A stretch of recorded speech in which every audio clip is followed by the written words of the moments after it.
கார்த்தி, நம்ம 2 பேரும் கீழே போலாம், சரியா? ஓகே கவி என்றான். பிறகு கவிதா, வைஷு, நாங்க கீழே இருக்கோண்டி என்று கூறிவிட்டு அங்கிருந்து வெளியே புறப்பட்டு சென்று விட்டனர். அந்த அறையில் பிரியங்காவும் வைஷுவும் மட்டுமே இருந்தனர். பிரியங்காவை பார்த்ததும் வைஷுவிற்கு அவள் அன்று ஆதியிடம் தவறாக நடந்து கொண்டதெல்லாம் நினைவுக்கு வர அவள் முகத்தை பார்க்கவே பிடிக்காமல் திரும்பி நின்று கொண்டாள். அப்பொழுது பிரியங்கா, வைஷு, ஏன் என்ன பார்க்காம அந்த பக்கம் திரும்பி நிக்கிற? என் மூஞ்சியை பார்க்க கூட உனக்கு பிடிக்கலையா என்ன என்று கேட்கவும் அவள் எதுவும் பேசாமல் அமைதியாக நின்று கொண்டிருந்தாளே தவிர, ஆனால் அவள் அக்காவை இப்படி அலட்சியம் செய்வதை அவளாலேயே தாங்கிக் கொள்ள முடியவில்லை. கண்களில் கண்ணீரோடு நின்று கொண்டிருந்தாள். வைஷு, பிளீஸ், என்கிட்ட நீ இந்த மாதிரி நடந்துக்காத, எனக்கு ரொம்ப கஷ்டமா இருக்குடி என்று கூறவும் அப்பவும் அவள் எதுவும் பேசவில்லை. காரணம், ஆதியிடம் அவள் தவறாக நடந்து கொண்டது மட்டுமே அவளுக்கு நினைவுக்கு வந்து சென்றது. எனக்கு புரியுது, நீ எவ்வளவு கோவத்துல இருப்பன்றத என்னால புரிஞ்சுக்க முடியுது. நான் அன்னைக்கு ஏதோ தெரியாம தப்பு பண்ணிட்டேன்டி, யோசனை இல்லாம அப்படி பண்ணிட்டேன். என்னோட கேவலமான புத்தியை நினைச்சு நான் எவ்வளவு வருத்தப்படுறேன் தெரியுமா? நிச்சயமா இனிமே உங்க வாழ்க்கையில நான் குறுக்க வரவே மாட்டேன். நான் அன்னைக்கு நடந்துகிட்டதை நினைச்சு எனக்கே கேவலமா இருக்குதுடி.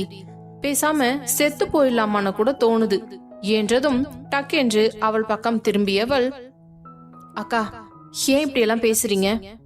ஆமா வைஷு, தங்கச்சி புருஷன் கிட்ட போய் ச்சே, என்ன நினைச்சா எனக்கே ரொம்ப அசிங்கமா இருக்குடி. நான் எப்படி இப்படி எல்லாம் மாறினேன்? அப்படி என்ன சுயநலம் வந்து என்ன கண்ணை மறைச்சிச்சு? எனக்கு ஏதோ பேய் புடிச்சு ஆட்டி வச்ச மாதிரி ஆயிடுச்சு. நீ என் மேல எவ்வளவு பாசமா இருந்த தெரியுமா? எல்லா நேரமும் எனக்கு துணையா இருப்ப. ஆனா நீயே என்ன தூக்கி எறிஞ்சிட்ட. காரணம், உன் வாழ்க்கையை நான் கெடுக்க வந்தேன்னு சொல்லி. எனக்கு அதெல்லாம் நினைக்கும் போது தாண்டி நான் எவ்வளவு பெரிய தப்பு செஞ்சிருக்கேன்றதே புரியுது. நான் இங்கிருந்து அன்னைக்கு கிளம்பி போனேன்ல, உண்மையாலுமே மனசு வருத்தப்பட்டு தாண்டி கிளம்பி போனேன். ஆனா உன்கிட்ட வந்து சாரின்னு ஒரு வார்த்தையில சொல்லி மன்னிப்பு கேட்கறதுக்கு என் மனசு தயாரா இல்ல. ஏன்னா அப்ப நீயும் கோவமா தான் இருந்த. அந்த நிலைமையில நான் ஏதாவது பேச போய் பதிலுக்கு நீ என்ன ஏதாவது ஹார்ஷா திட்டா அதை தாங்கிக்கிற அளவுக்கு என் மனசுல தெம்பு கிடையாதுடி. வாழ்க்கையே ரொம்ப வெறுப்பா இருக்கு. இத்தனை பேர் இருந்தோ யாருமே இல்லாத ஒரு அனாதை மாதிரி ஃபீல் பண்றேன்டி. தயவு செஞ்சு நீ என்ன உன் பழைய அக்காவா ஏத்துக்கோ. நான் இப்போ உன்னை கண்டிப்பா என்னோட பழைய வைஷுவா தான் பாக்குறேன். நம்ம 2 பேரும் இத்தனை வருஷம் எப்படி இருந்தோமோ அதே மாதிரி இருக்கலாம்டி. எனக்கு உன்கிட்ட பேசாம பழகாம இருக்கவே ரொம்ப கஷ்டமா இருக்கு என்று கண்களில் நீர் திரள அழுதவள் அப்படியே கீழே அமர்ந்து வைஷ்ணவி காலை பிடித்து கொண்டு அழுக ஆரம்பித்தாள். அதில் பதறிய வைஷ்ணவி அவளை பற்றி கொண்டு கீழே அமர்ந்து விட்டு, அக்கா, என்ன காரியம் செய்றீங்க? இந்த பாவத்தை நான் எங்க கொண்டு போய் தொலைக்கிறது? நீங்க வயசுல என்னை விட பெரியவங்க, நீங்க போய் என் காலை பிடிக்கலாமா? இல்லடி, நான் பண்ண கேவலமான செயலுக்கு இதெல்லாம் ஒண்ணுமே இல்ல. நீ ஏன் இருக்க போய் எதுவும் வெளியில சொல்லிக்காம அமைதியா இருக்க. இதே வேற யாராவது இருந்தாங்கன்னா இந்நேரம் என் மானம் மரியாதை எல்லாம் காத்துல பறக்க விட்டுருப்பாங்க. ரொம்ப தேங்க்ஸ் டி என்று அவளை பார்த்து கையெடுத்து கும்பிட்டு கொண்டு அழுதவளை ஆதரவாக அணைத்து கொண்டவள் மெதுவாக அவள் தோளை தட்டி கொடுத்து, அக்கா பிளீஸ் அழுவாதீங்க, சரி முடிஞ்சதெல்லாம் முடியட்டும், இனிமே நம்ம அதை பத்தி பேச வேண்டாம் என்றதும் டக்கென்று அவளை நிமிர்ந்து பார்த்த பிரியங்கா, வைஷு, நிஜமா தான் சொல்றியா? நீ என்ன மன்னிச்சிட்டல்ல? நான் உங்களை மன்னிச்சிட்டேன்கா. எனக்கு உங்க மேல கோவம்லாம் இல்ல, வருத்தம் தான் அதிகமா இருந்துச்சு. ஏன் அக்கா இப்படி பண்ணிட்டாலேங்கிற வருத்தம் தான், வேற ஒண்ணும் இல்ல. சரிடி, உன்ன மாதிரியே உன் புருஷன்கிட்டையும் நான் மன்னிப்பு கேட்கணும். அவர் காலில் விழுந்து மன்னிப்பு கேட்டா கூட தப்பில்ல. அவரும் என்ன மன்னிச்சுட்டாருனாதான் எனக்கும் கொஞ்சம் நிம்மதியாவே இருக்கும். அக்கா, கிட்டத்தட்ட அவர் உங்களை மன்னிச்ச மாதிரி தான். அதனால நீங்க அதை நினைச்சு எல்லாம் கவலைப்படாதீங்க. இல்ல வைஷு, எனக்கு என்னவோ அவர்கிட்ட மன்னிப்பு கேட்கணும்னு தான் தோணுது. இல்லக்கா, இந்த விஷயத்த நான் அம்மா கிட்டையும் அத்தை கிட்டையும் சொல்றேன்னு சொன்ன போது கூட அவர் தான் வேண்டாம்னு சொன்னாரு. உங்க அக்காக்குன்னு ஒரு வாழ்க்கை இருக்கு, நாளை பின்ன அவளுக்கு கல்யாணமும் ஆகலாம். அதனால இந்த விஷயம் யாருக்கும் தெரியாம இருந்தாதான் அவ வாழ்க்கையில எந்த பிரச்சனையும் வராதுன்னு சொல்லி அவர் தான் என்ன தடுத்தார் என்றதும் பிரியங்காவிற்கு அதிர்ச்சியாக இருந்தது. என்ன வைஷு சொல்ற? நிஜமாவே ஆதி அப்படித்தான் சொன்னாரா? ஆமா அக்கா, உண்மையாதான் சொல்றேன். எப்படி நீங்க எல்லாரும் இவ்ளோ நல்லவங்களா இருக்கீங்க, ஆனா நான் மட்டும் எப்படி ஒரு கேவலப்பட்ட புழுவா மாறினேன்னு என்னால யோசிக்கவே முடியல என்றதும் அவள் கண்ணை துடைத்து விட்ட வைஷு, பரவாயில்லக்கா, நீங்க ஃபர்ஸ்ட் எழுந்திரீங்க என்று அவளை ஆதரவாக தூக்குவதற்கு உதவி செய்ய அவள் மெதுவாக எழுந்து நின்று, வைஷு, உண்மையை சொல்லணும்னா நான் உன் வாழ்க்கையை தட்டி பறிக்கணும்னு தாண்டி நினைச்சேன். ஏன்னா அது என்னோட வாழ்க்கையா நினைச்சேன். அதத்தான் நீ பங்கு போட்டேன்ற மாதிரி தப்பா நினைச்சிட்டு இருந்தேன். அதனாலதான் இந்த மாதிரி கேவலமான வேலையெல்லாம் செஞ்சுட்டேன். இனிமே என்னால உனக்கு எந்த பிரச்சனையும் வராதுடி, நீ கவலையே படாத. நான் அந்த கடவுள் கிட்ட கூட வேண்டிக்கிறேன், நீயும் ஆதியும் காலம் முழுக்க சந்தோஷமா இருக்கணும்னு. ரொம்ப தேங்க்ஸ் அக்கா. நீங்க இப்படி எல்லாம் பேசும்போது எனக்கு எவ்வளவு சந்தோஷமா இருக்கு தெரியுமா? சரி வாங்க, கண்ணை தொடச்சிட்டு நம்ம கீழே போலாம். அத்தை வேற வெயிட் பண்ணிக்கிட்டு இருப்பாங்க. சரிடி என்றவள் பின்பு கண்ணை துடைத்து கொண்டு வைஷ்ணவியை அழைத்து கொண்டு கீழே வந்தாள். வைஷ்ணவியை பிரியங்கா அழைத்து வந்து கொண்டிருப்பதை பார்த்த கண்மணி, வைஷு வாமா, நானே உன்னை மேல வந்து கூப்பிடலாம்னு தான் இருந்தேன். ஃபங்க்ஷன் ஸ்டார்ட் பண்ணணும், டைம் ஆயிடுச்சு என்றதும், இதோ வரையாத்த என்றவள், கவி, கார்த்தி, இவங்க தான் என்னோட மாமியார், ஆதியோட அம்மா என்றதும், நாங்க அப்பவே பார்த்து பேசிட்டோம், ஆன்ட்டி எங்களுக்கு காஃபி எல்லாம் கொடுத்தாங்க தெரியுமா என்று கவிதா சொல்ல, ஓ இதெல்லாம் வேற நடந்துச்சா, சரி சரி என்றவள் அதே நேரம் அவள் அப்பா அங்கே அமர்ந்து கொண்டிருப்பதை பார்த்துவிட்டு, அப்பா என்று ஓடவும் தன் மகளை பார்த்த சந்தோஷத்தில் அவரும் வேகமாக எழுந்து வைஷு என்றதும் அவரை இறுக்கமாக அணைத்து கொண்டு கண் கலங்கினாள். அப்பா எப்படி இருக்கீங்கப்பா, இப்போ உங்களுக்கு உடம்பு தேவலாமா? என்னடா விசேஷம் நடக்கிற நேரத்துல இப்படி கண்ணு கலங்கிட்டு இருக்க? இங்க பாரு, நான் நல்லா தானே இருக்கேன். உன் அப்பா என்னைக்குமே ரொம்ப ஸ்ட்ராங் தான், சரியா என்று அவள் கண்ணை துடைத்து விட்டு, சரி சரி அழுவாத என்றதும் பின்பு கண்மணி, வைஷு நல்ல நேரம் போயிட்டு இருக்குதுமா, வா என்று அழைத்து கொண்டு சென்று அமர வைக்க பெரியவர்கள் அனைவரும் சேர்ந்து அவள் கழுத்தில் இருந்த மஞ்சள் கயிற்றில் தொங்கிய மாங்கல்யத்தை கழட்டி செயினில் கோர்த்து கொண்டிருந்தனர். அதே நேரம் வைஷுவோ வாசலையே பார்த்து கொண்டிருந்தாள். ஆதி எப்படியாவது வந்துவிட மாட்டானா என்று ஏங்கிக் கொண்டிருந்தாள். அதே நேரம் கவிதாவும் கார்த்தியும் மிகவும் சந்தோஷமாக நின்று அதையெல்லாம் பார்த்து கொண்டிருந்தனர். அப்பொழுது அங்கே வந்த அனுவிடம் கௌதமி, என்ன அனு இவ்ளோ லேட்டாவா எந்திரிச்சு வருவ? இன்னைக்கு உங்க அன்னைக்கு ஒரு ஃபங்க்ஷன் இருக்குன்னு உனக்கு தெரியாதா? அம்மா அலாரம் அடிக்கவே இல்லம்மா, இந்த அலாரம் இன்னைக்கு என்னை ஏமாத்திடுச்சு, அதனாலதான் கொஞ்சம் லேட் ஆயிடுச்சு. அண்ணி சாரி, தப்பா நினைச்சுக்காதீங்க. இட்ஸ் ஓகே அனு என்று கூறியதும் சட்டென்று கார்த்தியையும் கவிதாவையும் பார்த்தவள், ஆமா யார் இவங்க என்று கேட்க, இவங்க 2 பேரும் நம்ம வைஷுவோட ஃப்ரெண்ட்ஸ், கூட படிக்கிறவங்களாம். இது கார்த்தி, இது கவிதா என்றதும், ஓ அப்படியா, ஹாய் என்று கவிதாவிடம் கூற, ஹாய் நான் அனு. நான் கவிதா. உடனே கார்த்தி அனுவை பார்த்து, hi I am Karthik. Hi Anu என்று இருவரும் பேசிக்கொள்ள அதே நேரம் அனைத்து பெண்களும் சேர்ந்து தாலியை செயினில் முழுவதுமாக கோர்த்து விட்டனர். அதை பார்த்த வைஷ்ணவிக்கு இதயம் தாறுமாறாக துடிக்க ஆரம்பித்தது. கடவுளே கடவுளே கடவுளே கடவுளே என்று கடவுளை உள்ளுக்குள்ளே வேண்டிக் கொண்டிருந்தாள். பிறகு பிரியங்கா அச்சதை தட்டை எடுத்துக்கொண்டு சென்று அனைவரும் நீட்ட அனைவரும் அதை கையில் எடுத்துக்கொண்டு வைஷ்ணவியை ஆசீர்வதிப்பதற்காக காத்து கொண்டிருந்தனர். பின்பு வயதில் மூத்த பெண்மணி ஒருத்தர், எங்க இந்த பொண்ணோட வீட்டுக்காரரு, அவர் வர சொல்லுங்க, அவர் கையால தான் இந்த தாலிய அந்த பொண்ணோட கழுத்துல போடணும் என்றதும் வைஷுவிற்கு கண்கள் எல்லாம் கலங்க ஆரம்பித்து விட்டது. அதை பார்த்து கீர்த்தியும் யசோதாவும் சந்தோஷத்தில் துள்ளி குதிக்காத குறைதான். அதே நேரம் அனு, கவிதா, கார்த்திக் என்று அனைவரும் மிகவும் வருத்தப்பட்டு கொண்டிருந்தனர். அப்பொழுது யசோதா, அட என்னங்க நீங்க, அதுக்கு ஒரு கொடுப்பனம் இருக்கணும். புருஷன் கையால தாலி வாங்கிக்கிறதுக்கு எல்லாம் அவ்வளோ பெரிய பாக்கியம், அதுக்கு இந்த வைஷ்ணவிக்கு கொடுத்து வைக்கல. அதான் ஆதி என்னைக்கும் இல்லாம இன்னைக்கு சீக்கிரமா வேலைக்கு கிளம்பி போயிட்டான். யாருக்கு தெரியும், ஒருவேளை இவளுக்கு தாலி போட்டு விடுறதுல அவனுக்கு விருப்பம் இல்லையோ என்னவோ என்று பேசவும் உடனே விஸ்வநாதனுக்கு கோபம் வந்து விட்டது. அதே நேரம் வைஷவின் பெற்றோர் இருவரும் கண் கலங்கி விட்டனர். அப்பொழுது விஸ்வநாதன், யசோதா தேவையில்லாம பேசாத, 4 பேத்துக்கு முன்னாடி வச்சு எப்படி பேசணும்னு தெரியாது? நம்ம வீட்டு மருமகளை எல்லாத்துக்கும் முன்னாடி நீ அசிங்கப்படுத்துவியா? என்னன்னா இப்ப இல்லாதது பொல்லாதது நான் சொல்லிட்டேன், இருக்கிறத தானே சொன்னேன். எந்த பிரச்சனையும் இல்லனா ஆதி இங்க இருந்திருப்பான்ல. ஏன் இன்னைக்குன்னு பார்த்து அவன் இவ்ளோ சீக்கிரம் கிளம்பி போனா? இதுல இருந்தே தெரியல ஆதிக்கு இவள சுத்தமா பிடிச்சிருக்காது. வேற வழி இல்லாம அன்னைக்கு ஏதோ ஒரு கோவத்துல தாலி கட்டி கூட்டிட்டு வந்துட்டான். அவளுக்கு இன்னைக்கு தான் கையால இன்னொரு வாட்டி தாலி போடணுமான்னு நினைச்சு பிடிக்காம தான் இங்க இருந்து போயிருப்பான் என்றதும் விஸ்வநாதனும் உரத்த குரலில், யசோதா, இதுக்கு மேல ஒரு வார்த்தை பேசின தங்கச்சின்னு கூட பார்க்க மாட்டேன், ஓங்கி பலான்னு ஒரு அற விட்டுருவேன் என்றதும் யசோதாவிற்கு அசிங்கமாக போய்விட்டது.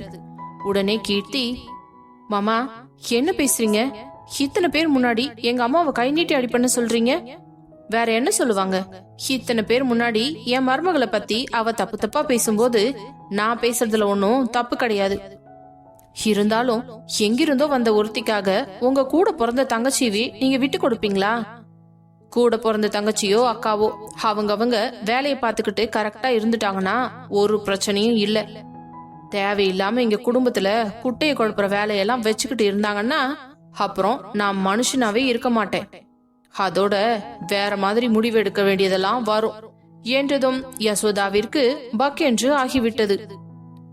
ஒருவேளை நம்மள குடும்பத்தோட இந்த வீட்டை விட்டு வெளியே துரத்திடுவாங்களோ? ஐயோ, என்னால எல்லாம் என் மாமியார் வீட்டுல போய் இருக்கவே முடியாது என்று மனசுக்குள் நினைத்தவர் உடனே கீர்த்தியின் கையை பிடித்து அமுக்கி, இருடி, அவங்க என்ன பேசுறாங்களோ பேசிட்டு போட்டோம். என்னம்மா அவங்க இப்படி பேசிக்கிட்டு இருக்காங்க, நீங்க என்னடான்னா என்ன பேசாம இருன்னு சொல்றீங்க? ஐயோ கடவுளே, இவ ஒருத்தி நேரங்காலம் தெரியாம. அடியே, நம்ம 2 பேரையும் வீட்டை விட்டு வெளியே துரச்சிட்டாங்கன்னா உன்னோட பாட்டி வீட்டுலதான் போய் இருக்கணும். அந்த புறாக்கூண்ட்ல உனக்கு ஓகேவா? ஐயோ, என்னால முடியாதுமா. இவ்ளோ சொகுசா இருந்துட்டு அந்த வீட்டுல எல்லாம் என்னால இருக்க முடியாது. அப்போ வாய முடிக்கிட்டு கம்முன்னு இரு என்று செய்கை காட்ட பின்பு அவளும் அமைதியாகிவிட்டாள். இதையெல்லாம் கேட்டுக்கொண்டிருந்த வைஷ்ணவிக்கு கண்களிலிருந்து கண்ணீர் வடிந்தது. பிரியங்காவிற்கு தன் தங்கை வருத்தப்படுவது மிகவும் கஷ்டமாக இருந்தது. என்னதான் பிரச்சனை இந்த ஆதிக்கு? இன்னைக்கு பார்த்து எப்படி போனாரு? பாவம் வைஷு, நல்ல நாள் அதுவுமா கண்ணு கலங்கிட்டு இருக்கா. இல்ல, ஏன் தப்புதான். இந்த ஃபங்க்ஷன் முடிஞ்சதுக்கு அப்புறம் அவகிட்ட போய் நான் பேசியிருந்திருக்கணும். முதல்லயே அவகிட்ட பேசி அவளை அழ வச்சதுதான் இப்ப இன்னொரு வாட்டி அழுவுற மாதிரி ஆயிடுச்சு. நான் தான் சரியான ராசி இல்லாதவ. என்னோட ராசி என்னன்னு தான் எனக்கே தெரியுமே. நான் போய் தேவையில்லாம என் தங்கச்சியோட வாழ்க்கையில இப்ப கஷ்டத்தை கொடுத்துட்டேன் என்று வருத்தப்பட்டு கொண்டிருக்க, அதே நேரம் கௌசல்யா சுரேஷிடம், என்னங்க இப்படி எல்லாம் பேசுறாங்க? அந்த அம்மா தான் எப்பவும் அப்படித்தான் பேசும்னு நமக்கு தெரியும்லம்மா. நீ அதெல்லாம் பெருசா எடுத்துக்காத, விடு என்று கூற, உடனே வைஷ்ணவி நிமிர்ந்து தன் தந்தையை தான் பார்த்தாள். அவருடைய உள்ளம் வேதனைப்படுவதை பார்த்தவள் பட்டென்று கண்ணீரை துடைத்துக் கொண்டு நார்மலாக இருப்பது போல நடித்துக் கொண்டிருந்தாள். ஏனென்றால் அவருக்கு இப்பொழுதுதான் உடல்நிலை கொஞ்சம் தேறியிருக்கிறது. மீண்டும் அவளால் ஏதாவது நடந்துவிடுமோ என்ற பயத்தில் உள்ளுக்குள்ளேயே அனைத்தையும் அடக்கிக் கொண்டு வெளியே பொய்யாக சிரித்துக் கொண்டிருந்தாள். அப்பொழுது அனு வைஷ்ணவியின் பக்கத்தில் சென்று அமர்ந்தவள், அண்ணி பிளீஸ் நீங்க வருத்தப்படாதீங்க, நான் வேணா அண்ணாக்கு போன் பண்ணி பார்க்கவா? பிளீஸ் அனு, தயவு செஞ்சு கால் பண்ணி பாரு. அவர் என்ன சொல்றாருன்னு பார்த்துட்டு அதுக்கு தகுந்த மாதிரி நம்ம டிசைட் பண்ணலாம் என்றதும் அங்கேயே அமர்ந்து ஆதிக்கு போன் போட்டாள். ரிங் போய்கொண்டே இருந்ததே தவிர ஆதி போனை எடுக்கவில்லை. என்ன சொன்னோ? அண்ணா போன் எடுக்கவே மாற்றாரே, ஒருவேளை மீட்டிங்ல இருப்பாருன்னு நினைக்கிறேன். பரவாயில்ல அனு, பாத்துக்கலாம் என்று அவளுக்கு தைரியம் சொன்னாள். அண்ணி, ஆனாலும் நீங்க ரொம்ப ஸ்ட்ராங் தெரியுமா? உங்களை பார்த்துதான் எப்படி தைரியமா இருக்கணும்னு நானே கத்துக்கணும்னு நினைக்கிறேன் என்று கூற, அதெல்லாம் விடு, பரவாயில்ல, சரி நீ போ என்றதும் அங்கிருந்து எழுந்து வந்து விட்டாள். உடனே கண்மணி, இங்க பாருங்கம்மா, இன்னைக்கு என் பிள்ளைக்கு ஏதோ ரொம்ப அர்ஜென்டான வேலை இருக்குதுன்னு சொல்லி ஆபீஸ் போயிட்டான். வேற வழி இல்ல, அவன் இல்லாத பட்சத்துல வேற என்ன பண்றதுன்னு நீங்களே சொல்லுங்களேன். அப்படியா? என்னங்க, இன்னைக்கு ஒரு நாளாவது அந்த பொண்ணு கூட இருந்திருக்கலாம் இல்லையா? சரி, நீங்க அந்த பொண்ணோட மாமியார் தானே, பரவாயில்ல, ஒன்னும் பிரச்சனை இல்ல. உங்க கையாலேயே அந்த தாலியை எடுத்து இந்த பொண்ணோட கழுத்துல போட்டு ஆசீர்வாதம் பண்ணுங்க என்று கூறியதும், என்ன சொல்றீங்க? நானா? ஆமாம்மா, புருஷன் பக்கத்துல இல்லாத சமயத்துல மாமியார் தான் இந்த சடங்கை செய்வாங்க என்றதும் அவர் அப்படியே நின்று ஒரு நிமிடம் யோசித்துக் கொண்டிருக்க, அதே நேரம் விஸ்வநாதன், கௌதமி, ராமு எல்லாம் ஆமா கண்மணி, அவங்க சொல்றது சரிதான், இதையே நீ செஞ்சிரு என்று கூறவும் வேறு வழி இல்லாமல் சரிங்க என்றவர் எழுந்து அவள் கிட்டே வந்தார். அந்த தாலி செயினை தொட்டு கும்பிட்டு விட்டு அதை கையில் எடுத்துக்கொண்டு வைஷுவிடம் நெருங்கி வந்தார். வைஷுவின் கண்களிலிருந்து கண்ணீர் எப்பொழுது வேண்டுமானாலும் வெளியே கசியலாம் என்ற மனநிலையில் இருந்தது. ஆதி, பிளீஸ் எப்படியாச்சும் வந்துருங்களேன், தயவு செஞ்சு. கல்யாணத்தன்னைக்கு தான் விருப்பம் இல்லாம என் கழுத்துல தாலி கட்டினீங்க, இன்னைக்காவது உங்க கையால சந்தோஷமா தாலியை போட்டுக்கணும்னு நினைக்கிறேன், பிளீஸ் என்று அந்த கடவுளிடம் வேண்டிக் கொண்டிருந்தாள். அதே நேரம் அனைவரும் அச்சதையை தங்கள் கைகளில் எடுத்துக்கொண்டு ரெடியாக அவள் மேல் தூவுவதற்காக காத்து கொண்டிருந்தனர். அப்பொழுது அனுவும் அங்கு நடக்கும் அனைத்தையும் அவளது செல்போனில் வீடியோவாக பதிவு செய்து கொண்டிருந்தாள். வைஷ்ணவியின் பக்கத்தில் வந்த கண்மணி, வைஷு, என்ன மன்னிச்சிடுமா, எனக்கு வேற வழி தெரியல. ஆதி இல்லாத சமயத்துல நம்ம என்ன பண்றது, அவன் வரதுக்குள்ள நல்ல நேரம் முடிஞ்சிடுமே என்று கூறவும் பின்பு மனதை தேற்றி கொண்டவள், அத்த இட்ஸ் ஓகே, பரவாயில்ல, அவருக்கு இப்ப கூட நாங்க கால் பண்ணோம், அவர் பிஸியா இருக்காருன்னு நினைக்கிறேன், போன் எடுக்கவே இல்ல, நம்ம என்ன பண்ண முடியும் சொல்லுங்க, பரவாயில்ல நீங்களே போட்டு விடுங்களேன், அவரு உங்க பிள்ளை தானே, எனக்கும் ஒன்னும் பிரச்சனை இல்ல என்று முகத்தில் வராத சிரிப்பை வரவைத்துக் கொண்டு அவ்வளவு வலிமையுடன் பேசிய மருமகளை கண்டவருக்கு மிகவும் பெருமையாக இருந்தது. தன் மருமகளின் தைரியத்தை கண்டு பெருமிதம் கொண்டவர் பின்பு மீண்டும் ஒருமுறை கடவுளை வேண்டிக் கொண்டு அந்த தாலி செயினை அவள் கழுத்தில் போட போக, வைஷ்ணவியோ கண்களை இறுக்கமாக மூடிக்கொண்டு அமர்ந்திருந்தாள். அதே நேரம் அப்பொழுது சரியாக அங்கே ஆதி வந்துவிட்டான். வேகமாக ஓடி வந்து அவர் கையில் இருந்த செயினை வாங்கியவன் அவன் அம்மாவிடம் செய்கையால் நான் பாத்துக்கிறேன் என்றான். அதே நேரம் அங்கிருந்த அனைவருக்கும் சந்தோஷம் தாங்க முடியவில்லை. கீர்த்திக்கும் யசோதாவிற்கும் அதிர்ச்சியாகிவிட்டது. இவன் எங்கிருந்து வந்தான் திடீர்னு தெரியலம்மா, இப்போ எதுக்கு மாமா வந்தாரு? சரி சரி, நீ கொஞ்சம் அமைதியா இரு, தயவு செஞ்சு வாயை திறக்காத என்று கூறினார் யசோதா.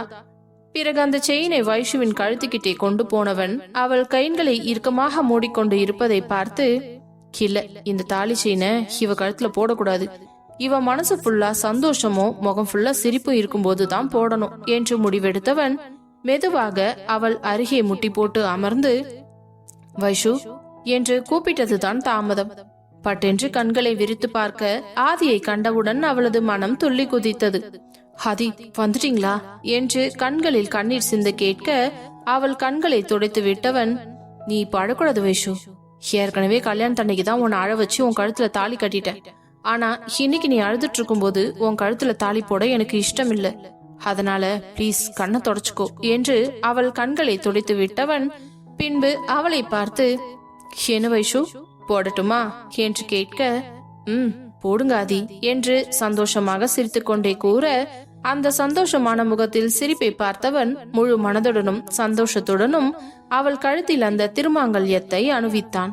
சுற்றி இருந்தவர்கள் அனைவரும் அச்சதை தூவ அது வைஷ்ணவிக்கும் ஆதிக்கும் மிகவும் சந்தோஷமாக இருந்தது. பிரியங்காவிற்கும் ஹாப்பாடா என்று இருப்பது போல தோன்றியது.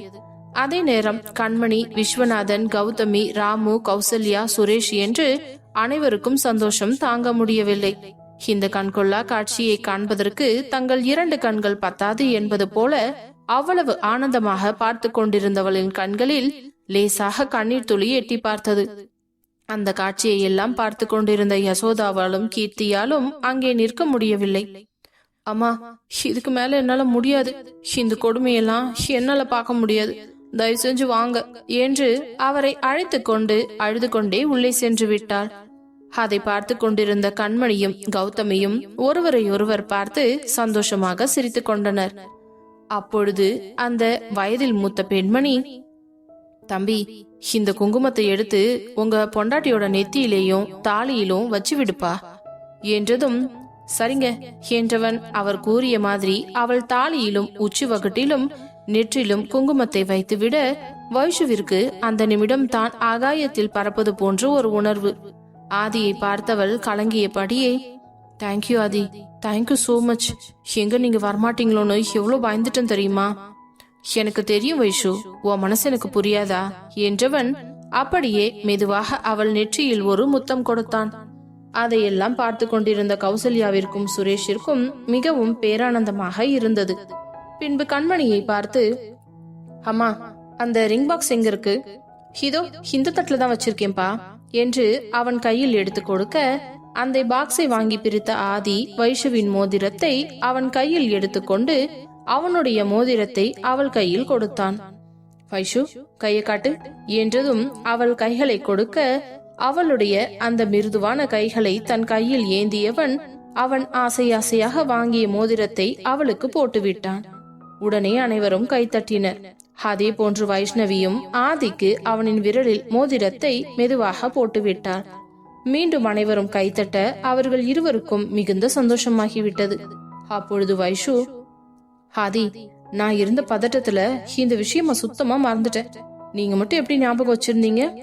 என் பொண்டாட்டி விஷயத்துல நான் எதையும் மறக்க மாட்டேன், சரியா என்றான். பிறகு ஆதியும் வைஷுவும் அமர வைத்து நலங்கு வைத்தனர்ட்டு செல்ல, பிறகு கண்மணி, கௌதமி, கௌசல்யா என்று அனைவரும் ஒருவர் மாற்றி ஒருவர் வந்து நலங்கு வைத்து முடிக்க, பிறகு இருவரும் எழுந்து கண்மணி விஸ்வநாதன் காலில் விழுந்து ஆசீர்வாதம் வாங்கி கொண்டனர். பிறகு கௌசல்யா சுரேஷ் காலிலும் ஆசீர்வாதம் வாங்கி கொண்டு, பிறகு கௌதமி ராமுவின் காலிலும் ஆசீர்வாதம் வாங்கினர். அப்பொழுது அனு வந்து நின்று கொண்டு, அண்ணா, நானும் ரெடி, சீக்கிரமா என் காலையும் விழுங்க என்றதும், அடிங்க என்று ஆதி மிரட்டியதும் துள்ளி குதித்து ஓடியவள் கார்த்தியின் பின்னால் சென்று ஒளிந்து நின்று கொண்டு, என்னண்ணா, தங்கச்சி காலெல்லாம் விழக்கூடாதா என்ன? அனு, இப்ப மட்டும் நீ என் கையில சிக்கின அவ்வளவுதான் என்று ஆதி கூறியவுடன் அனைவரும் சிரித்து விட்டனர். அப்பொழுது வைஷுவின் கைகளை இறுக்கமாக பற்றி கொண்டவன், என்ன வைஷு, ரொம்ப பயந்துட்டியா? போங்காதி, நான் எவ்வளவு பயந்துட்டேன் தெரியுமா? கடைசியில அத்தை தான் என் கழுத்துல போட்டு விடுவாங்கிற நிலைமைக்கு நான் வந்துட்டேன். இதுக்கு மேல என்னால ஒன்னும் பண்ண முடியாதுன்ற பயத்துலதான் கண்ணை இறுக்கமா மூடி உட்கார்ந்துட்டு இருந்தேன். அதுல நீங்க வந்தது கூட எனக்கு தெரியல என்று. என்ன வைஷு பண்றது, பிரச்சனை அந்த மாதிரி. இப்பவும் மீட்டிங்க பாதியில விட்டுட்டு தான் ஓடி வந்திருக்கேன். என்ன அதை சொல்றீங்க? ஆமா, எனக்கு ஒரு விஷயம் தோணிட்டே இருந்துச்சுடி. நம்ம கல்யாணம் அன்னைக்குதான் எதுவுமே முறையா நடக்கல. அட்லீஸ்ட் இந்த தாலி பிரிச்சு போடுற ஃபங்க்ஷன்லயாவது எல்லாம் முறையா நடக்கணும்னு நினைச்சேன். நான் தான் உன் கழுத்துல இந்த தாலியை போட்டு விடணும்னு ஆசைப்பட்டேன். அதுக்காக என்ன வேணாலும் செய்யலாம்னு தான் எனக்கு கொஞ்சம் உடம்பு சரியில்லை, மெடிக்கல் எமர்ஜென்சின்னு போய் சொல்லிட்டு அங்கிருந்து ஓடி வந்துட்டேன் என்றதும் அவனை பார்த்து சிரித்தவள், அட பாவி ஆதி, இப்படியெல்லாம் கூட சொல்வீங்களா நீங்க? வேற என்னடி பண்றது, பொண்டாட்டிய சந்தோஷமா வச்சுக்கணும்னா இப்படியெல்லாம் போய் சொல்ல வேண்டியதா இருக்கு என்று கூற, இருவரும் சிரித்து பேசி சந்தோஷமாக இருப்பதை பார்த்த பெற்றவர்களுக்கு மிகுந்த ஆனந்தம். பிறகு கார்த்தியும் கவிதாவும் அவர்கள் அருகே வர, ஆதி, இதுதான் கவிதா, என்னோட க்ளோஸ் ஃப்ரெண்ட். இது கார்த்திக், நாங்க மூணு பேருமே ரொம்ப திக்கஸ்ட் ஃப்ரெண்ட் காலேஜ்ல என்றதும், கவிதாவோ ஹாய் ஆதி என்றதும், ஹாய் கவி என்றான். என்ன ஆதி, நீங்களும் அவளை கவின்னு கூப்பிடுறீங்க? நீ அப்படித்தானே கூப்பிடுற, அதான் நானும் அப்படியே கூப்பிடுறேன். பிறகு கார்த்திக், ஹலோ மிஸ்டர் ஆதி என்றதும், ஹாய் கார்த்திக், எப்படி இருக்கீங்க? நான் நல்லா இருக்கேன். அப்புறம் ஸ்டடிஸ் எல்லாம் எப்படி போயிட்டு இருக்கு? எல்லாமே நல்லா போயிட்டு இருக்கு. அப்புறம் வைஷு எப்படி காலேஜ்ல? வைஷுவா சரியான சுட்டி, சேட்டனாலும் சேட்டை, அப்படி ஒரு சேட்டை பண்ணுவா என்று கார்த்திக் கூறியதும் ஆதிக்கு கொஞ்சம் பொறாமையாக இருந்தது. தன் மனைவியை பற்றி தனக்கு தெரியாத விஷயம் எல்லாம் இவன் தெரிந்து வைத்திருக்கிறானே என்ற பொறாமை. அப்பொழுது கார்த்திக், மிஸ்டர் ஆதி, உங்களை நான் இப்பதான் ஃபர்ஸ்ட் டைம் பாக்குறேன். என்னவோ தெரியல, எனக்கு உங்களை பார்த்த உடனே ரொம்ப பிடிச்சிருச்சு. வைஷுவுக்கு ஏத்த ஜோடியா தான் இருக்கீங்க. 2 பேரோட ஜோடி பொருத்தமும் அவ்வளவு சூப்பரா இருக்கு தெரியுமா? எங்க செட்லயே வைஷுக்கு தான் ஃபர்ஸ்ட் கல்யாணம் ஆயிருக்கு. ஆனா என்ன, இவ கல்யாணம் நடந்த விதத்தை கேட்ட போது எனக்கு உங்க மேல பயங்கர கோவமா இருந்துச்சு. ஆனா இப்போ அப்படி இல்ல. ஏன்னா நீங்க அந்த அளவுக்கு சந்தோஷமா பாத்துக்கிறீங்க எங்க ஃப்ரெண்ட என்று கூறிவிட்டு, பிறகு அந்த கிஃப்டை எடுத்து இருவரும் கொடுத்து விட்டு ஹாப்பி மேரிட் லைஃப் என்று கூறினர். தேங்க்யூ சோ மச் என்று அதை வாங்கி கொண்டவர்கள், அப்பொழுது ஆதி, நான் பேசுனது நடந்துகிட்டது எல்லாத்தையும் உன் ஃப்ரெண்ட்ஸ் கிட்ட சொல்லி வச்சிருக்க போல இருக்கே. என்ன ஆதி, ஃப்ரெண்ட்ஸ் கிட்ட என்ன ஒளிவு மறைவு, எல்லாத்தையும் பேசிக்க வேண்டியதுதான். அது சரி, இருக்கட்டும், பொண்ண அப்புறமா பாத்துக்கிறேன் என்று கூற, ஐயோ அப்படிலாம் சொல்லாதீங்க, எனக்கு ரொம்ப பயமா இருக்கு. அடி போடி, நான் ஒன்னா எல்லாத்துக்கும் பயப்படுற மாதிரி சீன் போடுவ என்று கூற, பின்பு வந்திருந்தவர்கள் அனைவரும் புறப்பட்டு சென்றனர். அப்பொழுது கார்த்தியும் கவிதாவும் வந்து, சரி வைஷு, அப்ப நாங்களும் அப்படியே கிளம்புறோமே என்றதும் கண்மணி வந்து, என்னமா அவசரம், இன்னும் கொஞ்ச நேரம் இருந்துட்டு தான் போங்களேன், அப்படியே சாப்பிட்டுட்டும் போலாம். இவ்வளவு தூரம் வந்துட்டு சாப்பிடாம பிள்ளைகளை எப்படி அனுப்பி வைக்கிறது என்று கேட்டதும் உடனே ஆதியும், இருங்க, இருந்து எல்லாரும் ஒன்னா சாப்பிட்டுட்டு அதுக்கப்புறம் கிளம்பலாம் என்று கூறியதும் அவர்களும் சரி என்று கூறினார்கள். பின்பு கௌசல்யாவும் சுரேஷும் அவர்கள் அருகே வந்து, மாப்ள, உண்மையிலேயே எனக்கு ரொம்ப சந்தோஷமா இருக்கு. நீங்க என் பொண்ண அந்த அளவுக்கு சந்தோஷமா பாத்துக்கிறீங்கன்னு நான் கேள்விப்பட்டேன். அதுவும் அவ வாயால இந்த விஷயத்த சொல்லும் போது கேக்குறதுக்கு பெத்தவங்களுக்கு எங்களுக்கு இதை விட வேற என்ன கொடுப்பன இருக்கு சொல்லுங்க பாப்போம். இதே மாதிரி காலம் முழுக்க நீங்க 2 பேரும் சந்தோஷமாவும் ஒத்துமையாவும் சேர்ந்து வாழணும். அதுதான் பெத்தவங்களாகிய எங்களுக்கும் தேவை என்றதும், அத்த, மாமா, நீங்க கவலையே படாதீங்க. எந்த காலத்திலயும் வைஷு வந்து என் புருஷன் இப்படி சொல்லிட்டாரு அப்படி சொல்லிட்டாருன்னு கண்ண கசக்கிட்டுலாம் வந்து நிக்க மாட்டா, அதுக்கு நான் கேரண்டி என்றதும், ரொம்ப சந்தோஷமாப்ல என்று கூறிவிட்டு பின்பு அழகழகாக புகைப்படங்களை எடுத்துக்கொண்டனர். பிறகு அனைவரும் ஒன்றாக சேர்ந்து சாப்பிட பின்பு கவிதாவும் கார்த்தியும் அவர்களிடம் விடை பெற்றுக் கொண்டு கிளம்பினர். அப்பொழுது வைஷு, கார்த்தி, உன் போன்ல ஏதாவது போட்டோஸ் எடுத்திருந்தனா எனக்கு வாட்ஸ்அப்ல சென்ட் பண்ணு, சரியா? கண்டிப்பா வைஷு, உனக்கு சென்ட் பண்ணாம இருப்பனா? கவி, நீயும் தாண்டி? அம்மா தாயே, ஆல்ரெடி நான் சென்ட் பண்ணிட்டேன், போய் நீ உன் போன் எடுத்து செக் பண்ணு போ என்றதும், அந்த பயம் இருக்கணும்.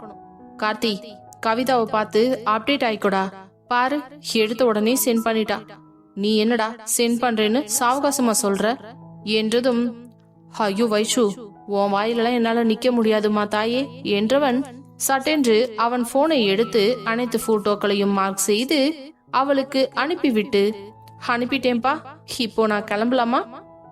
ஓகே ஓகே, போயிட்டு வாங்க என்று கூற பின்பு ஆதியை பார்த்தவர்கள், சரி ஆதி, நாங்க கிளம்புறோம். ஓகே, போயிட்டு வாங்க. எப்படி வந்தீங்க? உடனே கவிதா, இதோ கார்த்தியோட பைக்ல தான் வந்தோம் ஆதி என்றதும், சரி, பார்த்து பத்திரமா போங்க. கவி, நீ வீட்டுக்கு போன உடனே வைஷுக்கு ஒரு மெசேஜ் பண்ணிடு, சரியா? ஓகே ஓகே ஆதி என்று கூறிவிட்டு பின்பு தோழியை அணைத்து விட்டு கிளம்பி விட்டாள். சிறிது நேரத்திலேயே கௌசல்யாவும் சுரேஷும், சம்மந்தி, விசேஷம் நல்லபடியா நடந்துச்சு, எங்களுக்கு ரொம்ப திருப்தி, அப்போ நாங்களும் வீட்டுக்கு கிளம்புறோமே என்று கூற, என்ன சம்மந்தி அதுக்குள்ள கிளம்பிட்டீங்க, இன்னும் கொஞ்ச நேரம் இருக்கலாம்ல? இருக்கட்டும் சம்மந்தி, பரவாயில்ல, இவருக்கு ரொம்ப நேரம் ஸ்ட்ரெயின் பண்ணக்கூடாது, போய் கொஞ்ச நேரம் ஓய்வு எடுக்க வைக்கணும். அப்படிங்களா, சரிங்க சம்மந்தி என்று கூறவும் பின்பு அவர்கள் அனைவரிடமும் கூறிக்கொண்டு கிளம்ப பிரியங்கா வந்து வைஷ்ணவியின் கையை பிடித்து, சரி வைஷு, நான் கிளம்புற, சரியா? எதா இருந்தாலும் எனக்கு போன் பண்ணு என்று அவள் கன்னத்தில் கை வைத்து கூற, அதை பார்த்த ஆதிக்கு மிகவும் ஆச்சரியமாக இருந்தது. என்னடா நடக்குதுங்க? அவ பேசுறதுக்கு இவளும் கம்முன்னு கேட்டுக்கிட்டு இருக்கா, ஒருவேளை எல்லாரும் இருக்காங்கன்றதுனால அமைதியா இருக்காளோ? உடனே தன் அக்காவை கட்டிப்பிடித்து கொண்டவள், சரிக்கா, நீங்க பாத்து போயிட்டு வாங்க, அப்பாவையும் அம்மாவையும் பத்திரமா பாத்துக்கோங்க. நீ கவலைப்படாதடி, நான் தான் இருக்கேன்ல, நான் பாத்துக்கிறேன், நீ சந்தோஷமா இரு, நல்ல படி, சரியா என்று கூறிவிட்டு பின்பு அவர்கள் வெளியே செல்ல டிரைவரை அழைத்து அவர்களை வீட்டில் டிராப் செய்ய சொன்னான் ஆதி. பிறகு கண்மணி, கௌதமி, அனு என்று அவரவர்கள் அறைக்கு சென்று விட, சரியாதி, அப்போ ரூமுக்கு போலாமா? போயிட்டு இந்த சாரியை ஃபர்ஸ்ட் சேஞ்ச் பண்ணணும், ரொம்ப ஹெவியா இருக்கு. ஏண்டி, அப்படி என்ன ஹெவியா இருக்கு? ஆமா, இந்த சாரியையும் சேர்த்து தூக்கிட்டு நடக்க கஷ்டமா இருக்கு, அதுக்கு தான் நல்லா சாப்பிடணும், இப்படி நையின்னு இருந்தா கஷ்டமா தான் இருக்கும் என்றவன், நீ கவலையப்படாத, அதுக்கு நான் ஒரு வழு வச்சிருக்கேன் என்று கூறிவிட்டு சட்டென்று அவள் எதிர்பார்க்கும் முன்பே அவளை தன் 2 கைகளிலும் தூக்கிவிட்டான். ஐயோ ஆதி, என்ன பண்றீங்க, விடுங்க, ஆதி, யாராவது பாத்துட்டு போறாங்க. யார் பார்த்தா எனக்கு என்னடி, ஏன் பொண்டாட்டிய நான் தூக்கிட்டு போறேன், அதுக்கெல்லாம் நான் ஃபீல் பண்ணிக்கிட்டு இருக்க முடியாது, புரியுதா? என்று கூறிவிட்டு அவளை அப்படியே தூக்கி கொண்டு தன் அறைக்கு சென்றான். உள்ளே சென்று அவளை இறக்கிவிடவும், அப்பாடா ஆதி, உங்களுக்கு கஷ்டமா இல்லையா? இவ்வளவு தூரம் என்ன தூக்கிட்டு வந்திருக்கீங்க. என்னடி உன்னை தூக்குறதெல்லாம் ஒரு கஷ்டமா? அது சரி, அப்படின்னா நீங்க இன்னும் கொஞ்சம் மீட்டிங் இருக்குன்னு சொன்னீங்கல்ல, போய் கண்டினியூ பண்ணுங்க என்று கூற, அதான் உடம்பு சரியில்லைன்னு போய் சொல்லிட்டு வந்துட்டேனடி, திரும்ப எப்படி போக முடியும்? அதுக்கு நான் உன் கூட தான் இருக்க போறேன். உனக்கு எவ்வளவு ஹெல்ப் பண்ண வேண்டியது இருக்கு. எனக்கு என்ன ஹெல்ப் பண்ண வேண்டியது இருக்கு? இதோ உன்னோட சாரி ரிமூவ் பண்ணணும், ஜுவல்ஸ் எல்லாம் கழட்டி வைக்கணும், உனக்கு வேற ட்ரெஸ் வேற சேஞ்ச் பண்ணி விடணும். ஹலோ ஹலோ, அந்த வேலையெல்லாம் எனக்கு பாத்துக்க தெரியும். உங்க வேலைய நீங்க பாருங்க என்றாள்.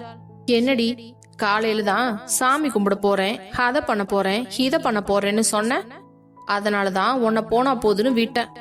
இப்பவும் இப்படியே கதை பேசிட்டு இருக்க. என்ன பார்த்தா எப்படி தெரியுது உனக்கு? உனக்காக எவ்வளவு வேகமா ஓடி வந்த தெரியுமா? காரை அவ்வளவு ஃபாஸ்டா ஓடிட்டு வந்தேன். நீ என்னடான்னா எனக்கு எதுவுமே தராம டிமிக்கி கொடுத்துட்டு போற என்று கேட்டதும் அவள் முகம் முழுவதும் வெட்கத்தில் சிவந்து விட்டது. உங்களுக்கு இப்ப என்ன வேணும்னு சொல்றீங்க? அதெல்லாம் நான் அப்புறம் சொல்றேன். இப்போ இன்னொரு விஷயம் நான் நோட் பண்ணனேனே, அத பத்தி உன்கிட்ட பேசணுமே. சொல்லுங்க ஆதி, என்ன விஷயம்? இன்னைக்கு உங்க அக்கா கிட்ட நீ எப்பவும் போல சகஜமா பேசினியே கிளம்பும் போது. அதுவா, காலையில அக்கா நம்மோட ரூமுக்கு வந்திருந்தா. இன்ட்ரெஸ்டிங். அப்புறம் என்று அவன் அவளாக கேட்க, அவள் நடந்து முடிந்த அனைத்தையும் சொல்லி முடித்தாள். அப்போ அக்கா தங்கச்சி 2 பேரும் ஒன்னா சேர்ந்துட்டீங்க. இடையில நான் தான் முட்டாளாயிட்டேன்ல என்று ஆதி கேட்டதும், என்ன ஆதி நீங்க இப்படி எல்லாம் பேசுறீங்க? அப்புறம் அன்னைக்கு அம்மா கிட்ட அத்தை கிட்ட சொல்லலாம்னு சொன்னதுக்கு நீங்க தானே வேண்டாம்னு சொல்லி அக்காவுக்கு சப்போர்ட் பண்ணீங்க. ஆமா, யார் இல்லன்னா, பின்ன இப்போ இப்படி பேசுறீங்க? எனக்கு கஷ்டமா இருக்கு தெரியுமா என்றதும் அவள் அருகே மிகவும் நெருக்கமாக வந்த ஆதி அவள் 2 தோள்களிலும் தன் 2 கைகளை போட்டுக்கொண்டு அவளை இறுக்கமாக அணைத்தவன், ஹேய் மக்கு பொண்டாட்டி, நான் சும்மாதான் உன்கிட்ட அப்படி கேட்டேன். நீயும் உங்க அக்காவும் எப்பவும் போல பழச மறந்துட்டு சமாதானமா இருக்கிறத பார்க்க எனக்கும் சந்தோஷமா தான் இருக்கு என்று கூற, பாட்டென்று அவனை நிமிர்ந்து பார்த்தவள், நிஜமாவாதி உங்களுக்கு எதுவும் வருத்தம் இல்லல்ல? எனக்கெல்லாம் ஒரு வருத்தமும் இல்ல. உங்க அக்கா உண்மையாலுமே மனசு திருந்தி உன்கிட்ட மன்னிப்பு கேட்டு பேசி இருந்தான்னா எனக்கு ஒரு பிரச்சனையும் இல்ல. அதே கொஞ்ச நாள் டிராமா போட்டுட்டு அதுக்கப்புறம் ஏதாவது வேலை காட்டுனான்னு எனக்கு தெரிஞ்சது, அவ இந்த உலகத்துல உயிரோட வாழற கடைசி நாளே அன்னைக்குதான் என்று ஆதி மிகவும் கோபமாக பேசவும், அதை பார்த்து பதட்டமானவள், இருக்காது ஆதி, அப்படியெல்லாம் இருக்கவே இருக்காது. அக்கா பேசுறத வச்சு பார்த்தா எனக்கு கன்ஃபார்மா தெரியும், அவங்க உண்மையாலுமே மனசறிஞ்சுதான் மன்னிப்பு கேட்டாங்க. சரி, அதுதான் உண்மைனா எனக்கும் அதை நினைச்சு ரொம்ப சந்தோஷம்தான் என்று கூறியவன், சரி சரி, அடுத்தது நம்ம மேட்டருக்கு வருவோம். என்ன மேட்டர்? எனக்கு கொடுக்க வேண்டியத நீ கொடுக்காம போனா என்ன அர்த்தம்? என்ன கொடுக்கணும் என்றதும் அவன் உதட்டில் கை வைத்து காட்ட, நீங்க இருக்கீங்க பாருங்க, ரொம்ப மோசம். சரி, நீங்க ஃபர்ஸ்ட் கண்ணை மூடுங்க. என்னடி பச்சை புள்ளையாட்ட எப்ப பார்த்தாலும் கண்ணை மூடுங்கன்ற? ஒழுங்கா கண்ணை மூடுங்காதி என்று சொல்லவும் அவன் இறுக்கமாக கண்களை மூடிக்கொண்டு நிற்க, நைஸாக அவனை பிடித்து தள்ளி விட்டு வேகமாக ஓடிவிட்டாள். எல்லா நேரமும் இந்த வைஷு ஏமாந்துகிட்டே இருக்க மாட்டா, புரியுதா? ஹால பாரு என்று உடைமாற்றும் அறைக்குள் ஓடி சென்று ஒளிந்து கொண்டாள். குழந்தையை போல துள்ளி குதித்து ஓடிய மனைவியை பார்த்து ரசித்தவன், இருக்கட்டும் வைஷு, இன்னைக்கு நைட்டு நீ என்கிட்ட சிக்காமியா போயிடுவ, அப்ப வச்சுக்கிறேன் இதுக்கெல்லாம் சேர்த்து. ஓகே பாஸ், அதெல்லாம் அப்புறம் பாத்துக்கலாம், இப்ப போய் வேற ஏதாவது இருந்தா பாருங்க என்று குரல் கொடுக்க, அடிங்க வந்தனா தெரியும் என்று கூறியவன் பின்பு அப்படியே மெத்தையில் வந்து அமர்ந்து விட்டான். இதுக்கு மேல அவசியம் ஆபீஸ் போகணுமா? வேண்டாம், நம்ம வைஷுவை கூப்பிட்டுட்டு எங்கேயாச்சும் வெளியில போயிட்டு வரலாம். எப்படியும் அவ கோவிலுக்கு தான் போகணும்னு சொல்லுவா, அப்படியே கோயிலுக்கு போயிட்டு வேற எங்கேயாச்சும் போயிட்டு வருவோம் என்று மனதிற்குள்ளேயே திட்டம் தீட்டி கொண்டிருந்தான்.